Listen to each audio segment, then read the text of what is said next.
नमस्कार, मी सुनील घनवट, महाराष्ट्र मंदिर महासंघाचा समन्वयक।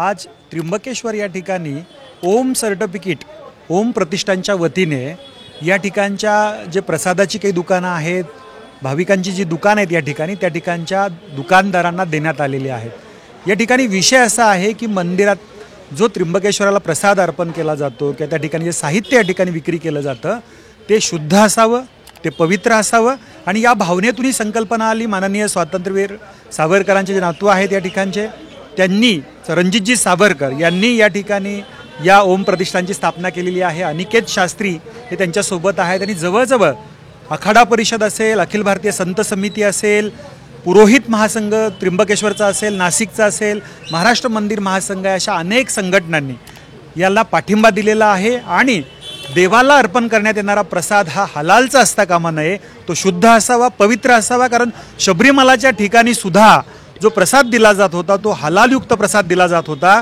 हायकोर्टमध्ये गेल्यानंतर ते सगळे प्रकार बंद झाले याचिकेनंतर।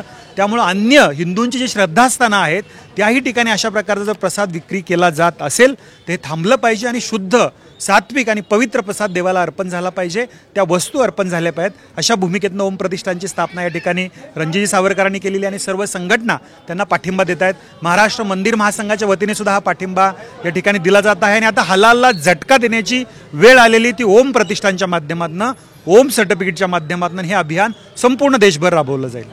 सुरुवात ज्योतिर्लिंगांपैकी एक देवस्थान असलेल्या श्री क्षेत्र या ठिकाणचं जे त्र्यंबकेश्वर आहे या ठिकाणावरून झालेली आहे। हळूहळू हे महाराष्ट्रातल्या प्रत्येक मंदिराच्या ठिकाणी राबवलं जाईल, देशभरातल्या मंदिराच्या ठिकाणी राबवलं जाईल आणि मंदिरात अर्पण केला जाणारा प्रसाद हा या ठिकाणी शुद्ध आणि पवित्र राहील याची काळजी या ठिकाणावरून घेतली जाईल।